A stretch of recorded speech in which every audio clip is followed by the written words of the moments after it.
On the 29th of June 1804, Parliament met on a beautiful morning and passed a bill. That probably wouldn't even make the press turn their heads, but not for the people of Swansea. This simple act was the start of a 150-year-old business and a world first for passenger services. Like most railways, the line between Swansea and Oystermouth wasn't originally intended as a passenger line. Instead, the line was needed to transport minerals from quarries to and from the Swansea Canal. Unlike other areas which relied on toll roads, there was no road link between Oystermouth and Swansea, and wagonways using horses and wooden rails had been around for almost 30 years prior, so a railway stretching this distance wasn't anything new. In fact, few were interested, and saw it as just another means to get the cargo from A to B, and it mostly moved limestone and iron ore from the Clyde Valley and Oystermouth respectively. There wasn't even a formal ceremony to mark the start of this line, just an agreement between business owners wanting to export their goods. With the line in place and running smoothly, there was little to distinguish it from other similar lines. However, this was until 1807 when a man called Benjamin French appeared on the scene. Benjamin was one of the original shareholders for the line, but he felt that the line had more potential than just being a freight line. The line ran alongside some of the most stunning coastline, and Benjamin knew he could capitalise on this. He offered to pay the railways a fixed sum of £20 in order to move a new type of cargo, people. He was given the rights to start taking passengers on the 25th of May 1807, and the horse-drawn tram would take people from the Mount along the line to Castle Hill. The station, called the Mount, was especially important. As it took passengers, it is, to date, the oldest ever railway station. Not much is known about the station, but looking at old data and examples of similar stations, it may have included a small wooden platform for ease of access to the stagecoach-like carriage, and wooden office shacks for collecting money for the fare. It would be basic at best, but it would serve. Today, while the actual location of the original station is lost, it is suspected to have been near Swansea Museum. Although no records in the way of how popular the railway was in its first year actually exists, it was evidently popular, as French applied for a second year and appeared to be the main mode of transport. This was until the 1820s, when a turnpike was constructed, taking passengers off the railway. The railway passenger numbers appeared to suffer greatly as the line made no further payments, and it closed in the late 1820s. The line became abandoned and derelict, but it wasn't until 1842 that some work resumed along the Clyde Valley branch.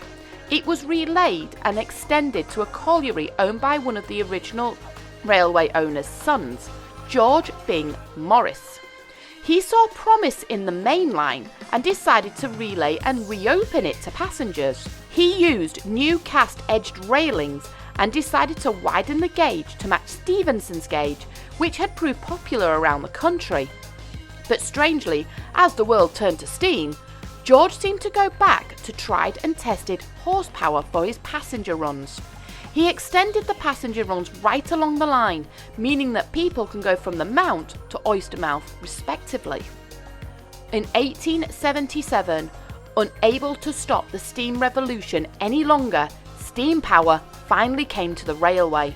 It came in the form of Henry Hughes tramway locomotives, but their integration was not the smoothest. The Swansea Improvement Tramways Company and the line's owner, now passed to a man called John Dixon, were at loggerheads about the horse-drawn power, and thanks to the dispute, horses were still on the line until 1896. In 1899, the line was extended again by a new company called the Mumbles Railway and Pier Company, and they extended the line close to Mumbles Head and the pier. The Clyde Valley line had long since fallen into disuse at this point, following the closure of the pit. It remained in situ until 1903, when it was relayed to connect with an original branch line laid in 1804. The line was only used for coal, and after a few stop-starts, it was eventually closed off in 1921. But the line was still found to be in place, and was even tested in 1936, when a diesel locomotive was noted to have gone up there. To date, it is the last time the branch was ever used. The line itself ran quite successfully by a mixed bag of small steam locomotives and trams. The majority were saddle tank engines. The 060 engines were well equipped and suited to take on the 5.5-mile stretch of coastline, and the saddle tanks came as far afield as Leeds from the Hunslet Works and the Falcon Engineering Works.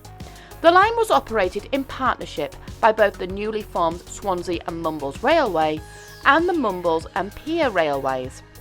But by the 1920s, the majority of the locomotives used were not owned, but were hired from a local dealer called Charles Williams, who was a railway fanatic and took regular photos of his engines on the line. In 1928, the line underwent its biggest change since losing horsepower. It went electric. 650-volt DC current overhead wires were installed, and trials of electrical locomotion started shortly afterwards. Brush Electrical Engineering would supply the 11 double-decker electrical cars, which went on the line to fare-paying passengers on the 2nd of March 1929. These would be the largest of its type ever built, and could move over 100 passengers at a time. A four-wheeled petrol locomotive was added later that year to handle any goods work and for shunting. This was replaced with a diesel, but the little engine was scrapped and its parts were used, ironically, to make a replica horse cart to celebrate the line's 150th anniversary. In 1958, the South Wales Transport Company, who were the main bus operator in the Swansea area, took an interest in the little line and decided to try to purchase it. When the sale went through, the locals were horrified that the company went to Parliament with an abandonment bill. The company wanted to support the buses, which were cheaper and easier to run. Despite desperate opposition to the abandonment bill, it became law as the South Wales Transport Act. This meant immediate closure of the line, and the route was overtaken by the buses. The South Wales Transport Company wasted no time and closed off the section from Southend to the pier in 1959 in preparation for a new road that the buses would use. On the 4th of January, the population of Swansea took to the streets, all dressed in their finest black mourning suits. A false coffin was guided around the town and along the route of the little line. As many said, this wasn't just the closure of a line. This was a closure of their community hub, their transport, and for many, their way of life. They had grown up with the railway, and to see it destroyed was devastating. On the 5th of January 1960, the very last train left Swansea to the Mumbles. It carried dignitaries and people of the press and was driven by Frank Duncan. Almost to the second the final train arrived at the depot, people swarmed the engine and the tracks, ready to dismantle it. The work of the dismantlers was swift and brutal. Only 2 cars out of the 11 built were earmarked for preservation.